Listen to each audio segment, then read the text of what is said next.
You're listening to Making Money Online with Lisa Johnson, the podcast that tells you what it really takes to build a business and the simple steps to get you there.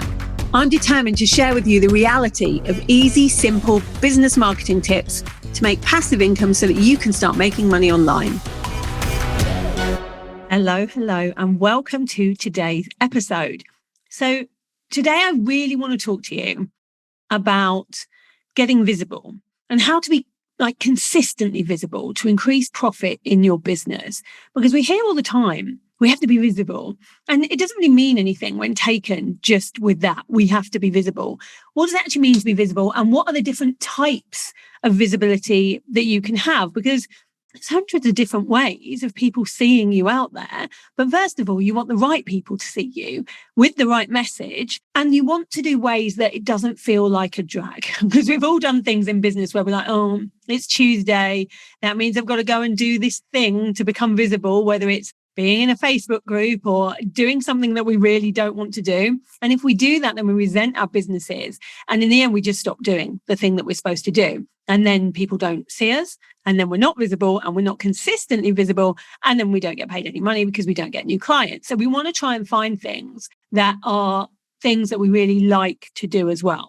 So my favorite way, like when people told me at first, business, you've got to be visible, everyone's going to see you. You've got to go into like a million groups and just be everywhere at once. And somebody even said to me once, I was listening to a webinar that said you have to be on every type of social media. Like you have to be on TikTok, and then you have to be on Clubhouse, and then you have to be on Facebook and Instagram. And there's too many. Like if we do that, we're just going to get really stressed out and we're going to hate our life.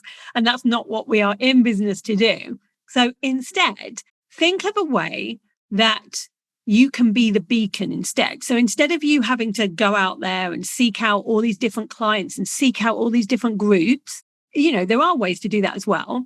But instead of thinking about it like that, think about it like, can you be the beacon, like the lighthouse? Can you be the person putting out so much good stuff that actually all of your ideal clients come to where you are, come to see you so that you don't have to go and search them out? And I think that's the best way, like bringing people to you rather than you going out to everywhere. And the way to do that is to use a funnel. And I talk about funnels all the time. And if I'm honest, I sort of hate the word funnel because it does sound so clinical. And it sounds a bit like you're ensnaring people into a system. You're like putting out some bait and you're reeling them in. And in reality, like that is exactly what you're doing. You're putting out some stuff. But actually, if we think about it a bit differently, rather than it being this like really overcomplicated tech system, which is what we've come to believe funnels are, it isn't that. If we think about it as just the experience that our clients have, because that's all it is, like our potential clients and the experience they have finding us and deciding to work with us. And we're giving them an easy way for them to be able to do that.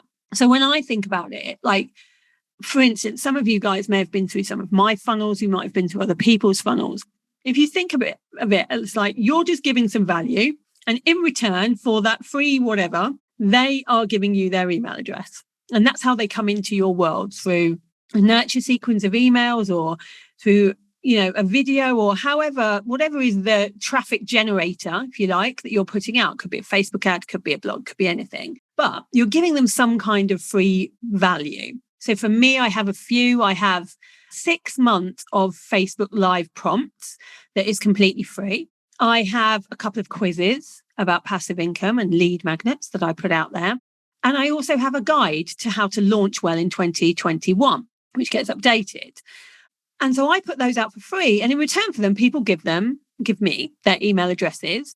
And because they've given me their email addresses, I then start emailing them. I have an automatic system where my emails go out to them, introducing me and introducing what I do and all of those things, and offering them to come into my Facebook group and things like that. That's all a funnel is. But you can see there, I'm not going out and finding people to give that to. What I'm doing is I'm in one place giving value, the free, let's say, the guide to launching. They see that and want it. And so they give me their email address. So it's more about being the lighthouse rather than being out there all the time trying to find people. And when you have something that you can give people, they are much more likely to want to come into your world. So being consistently visible starts with you giving value, I think. And using a funnel, what should we call funnel from now on? Should we change the name of it? Should we call it like using a client experience system, which I like more? You are more likely to get your ideal client seeing you as well, because whatever you're putting out there, whatever this freebie is that you're going to give them, my first one, I think, was 7 ways to get visible right now in your business. Like, there are some people at the beginning of their business that really need that. And so I knew I was getting the right people, the people at the beginning. Now, when I'm putting out things about your guide to launching, it means that anyone that wants that, anyone that sees that and says, I want that, I already know they're interested in launching, because that's why they've gone for that freebie, which means they know what launching is. They're not very new in business. They're a bit further along. So they're more likely to be my ideal client. So it's a really good way of starting that visibility process. But there are lots of other ways. I'm going to talk to you about some of the other ways you can do this as well. Like, you can be consistently visible. One of the ways, at the beginning, when I didn't want to go into every single Facebook group and give value for 2 hours a day, because I would go down the Facebook rabbit hole and start becoming interested in everything that everyone's written in that Facebook group. And so suddenly 3 hours would be gone and I haven't actually done anything other than read people's Facebook posts. I decided instead to stop doing that. And to be able to get those audiences to come into my world, I would start speaking in front of other people's audiences. And I'd do this in a few ways. One was podcasts. I decided I was going to pitch to different podcasts every month, because I knew that if somebody has a hardcore audience and they have a podcast, they're going to listen to that podcast. So if somebody interviews me on it, they might then come over and see where I am hanging out and come into my audience that way. And I would often give this freebie that I'd decided on. So, guide to launching. At the end of a podcast, I'd say, hey, I've got this free thing for you, if they allowed me to do it. And so that would get people there that way. I also decided, as well as podcasts, I wanted to do a training in people's memberships, because lots and lots of people were starting to have memberships at that point. And even now, there's so many out there that you could do this with. And so I thought, well, I will pitch an idea of what I could train to these memberships and say I would do it for free. And that way I'd have maybe 100, 200 people watch each time. And then I could offer my free thing at the end and people could come into my world that way. Or sometimes the person who was interviewing me or the person whose membership I was training in would say, oh, where can people hang out with you if they want to find out a bit more? And I'd be able to give my Facebook group. So there were ways to get people into your audience from other people's audiences. So to do that, if you're going to go that route, speaking on podcasts, speaking in people's audiences, that kind of thing, you need to start thinking of yourself as an expert in what you do, because nobody wants just any old person doing a training for them. They want the expert in that thing. And this is where I think when we talk about being consistently visible, I think the biggest issue for people is that they don't think they're an expert. And because of that, they're not visible consistently, because they hide, because they feel like fraud and imposter syndrome comes in and all of that kind of stuff. So you need to start thinking of yourself as an expert. It can be hard because there's so much noise out there of people fighting for space in the online world. But if you don't think you're an expert, then we won't. No one else will. So it has to start with you believing that you are the right person to teach this. You are the right person to help people with this issue that you are helping them with. So start thinking of yourself as that expert and go and pitch to places. PR can really help as well. Being visible in magazines, in newspapers, on the radio, even on television. People are often very scared of PR when actually all of these places need to fill, like podcasts need to fill the spots. Magazines need to fill their sheets. Why not you? Why not you pitch and say, well, I would love to do an article on XXX. That then immediately shows that you're the expert and you're visible to a much bigger audience. So I would definitely start with all of those things. And also one thing that you could do is speak in people's, not like in their memberships, like on people's stages. Now the world is opening up again. A good thing to do is speak on stages. And when I first started to think about doing this in year one, I was a bit terrified because I hadn't spoken on any stages before. And so I was like, okay, I don't want to do like massive rooms of 200 people or whatever, like I do now. I want to do something small. And so a really good way to do this, if you're in the UK, there will be other versions of this depending on where you are in the world. But in the UK, there is a website called Eventbrite. And Eventbrite is where people sell tickets for their events. So it could be like just a small networking group in your local area, for instance. So to find out what's going on in your area, if you go onto Eventbrite and you search your area, you'll see all these different like networking groups and memberships and that kind of thing, and smaller events, inspiration days that people are selling tickets for.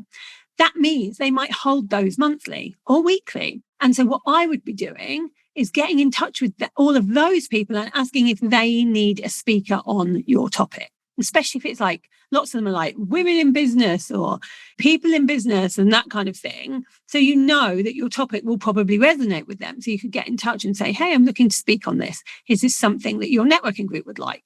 So then you can start off small, because even if there's only 20 people in that room, that's 20 new people in your audience if you give your freebie at the end. So I would definitely try and do that, like speaking events as well. And then eventually, once you've done all of these things organically, then the next thing to do is think about how you can use Facebook ads well. Now, this isn't something you do at the beginning. I'll tell you why. Facebook ads only really work to enhance what you're doing well organically.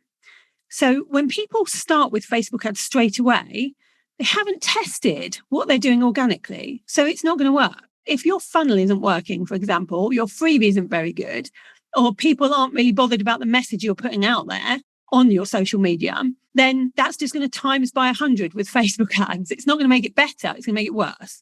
So when things are working and you've had like 100 people go through your funnel and people are liking it and they're opening your emails and you can see your email rates are going up and people are resonating with your message on Facebook and replying and that kind of thing, or on Instagram, then you know that Facebook ads would be a good time, because that will enhance that to more people. Whatever you're normally getting will just enhance it. So that's when I didn't use Facebook ads properly until I'd made 7 figures. And then once I did, when I realized everything was going well, I was like, now let's enhance it. And that's all it does. It enhances my visibility. It shows more people me. And the way I do that is I use an omnipresence campaign. Now, this is because I don't want to be on social media every day at this point. And so by using an omnipresence campaign, which is lots of videos I've already done, lots of posts I've already done, maybe even from a year ago, that are scheduled to show to people who've looked at one of my things, so that their timeline is flooded with lots of things from me, as if I'm on there all the time, when in reality, these are automated Facebook ad posts that are going out. So for instance, I do 7 posts first off, and they might see one of those. If they click and watch one of those posts, if it's a video, then they'll get the next 14 pieces of content over 2 weeks on their Facebook feed, because they're ads. And then if they look at those as well, they'll get the next 10. So I do a whole batch of this content that I've been using now for 2.5, 3 years, the same things. And that it looks to them like I'm on all the time. So an omnipresence campaign can really work. If you really wanted to scale it, but you don't want to be online all the time, it can help well. Most people who see me say, oh my God, you're everywhere in my timeline at the moment. And I'm thinking, I haven't even been on social media for a week. Like, I'm just flooding it with this omnipresence campaign. I'm paying for the visibility rather than me having to be visible each day. So that's definitely something to think about, like further down the line if you're at that point. And the biggest thing, if we're really honest about it, is consistency. Whether we're talking about a Facebook group or an email list or any kind of visibility, Clubhouse, podcasts, anything that makes you visible and makes people see you, the thing that will let you down the most is not being consistent. So doing it for a bit of time and then disappearing. And then coming back and expecting everyone to still be listening to you. The time that I find this the most irritating is on emails. When people write you all of these emails for 2 weeks, because they're launching something. And you're like, this is great. They're so visible. They're everywhere. And then as soon as they've finished launching, you hear nothing from them for like 3 months. And then when they launch again, they're back. That's a bit like when you go to a bar and you want to take somebody home and somebody comes up to you and says, hey, we've just met. I'm going to tell you 10 minutes about myself. And then I'm going to ask you to come to my place for the night. Like, you wouldn't go. But if somebody was writing to you every single week, so if somebody had spoken to you and had a conversation with you every single week for 6 months and then invited you back to their house, you're much more likely to say yes. And it's exactly the same thing. Like, if you write to people in between those launches and you keep that relationship going in between the launches, they are much more likely to buy from you because you've been consistently visible. If you just pop up every time you're having a launch, that's the equivalent to a booty call. No one wants it. Just no. So be careful of how you're doing things, but be consistently visible. Collaborations are another good way where you can be really visible to somebody else's audience. And actually, you can double your audience with a collaboration, but you both need to have something in it for you. So you both need to be sharing the audiences. I've been asked to do collaborations before by people with no audience. And I'm always a bit like, what do I get out of it? I can see what you're going to get out of it. You're going to get my entire audience because you're asking me to email them about this thing we're doing. But what do I get? And so always make sure you're collaborating with somebody who has a similar size audience to you. Or they can bring something to the party that's not an audience, but that is worth it for you, because you don't want to be doing all of the work and putting in the audience as well. At the end of the day, even if you haven't done any of these ways of being visible, use your personal Facebook page to be visible. No, we're not allowed to use our personal Facebook pages for business, but we can be visible on them. We can talk about what we're doing at work. We just can't sell. Otherwise, Facebook doesn't like it and they threaten that they will shut us down. But, we can still talk about what we do, who we've helped, where we are. And that's still being visible because most people are more interested in you and your personality than about what you do. They'll know what you do very quickly. It's not that that's going to keep them around. It's everything else around you. It's the statements you make. It's the things you stand for. It's the stuff you like. It's everything about you that's not your business that makes you interesting. So you can show that, whether it's on Instagram stories or on your Facebook. Make sure that kind of side of your visibility is there too. So it's not all work, work, work. I hope this has helped and given you a few ideas of how you can be more consistently visible. Just know visibility equals sales.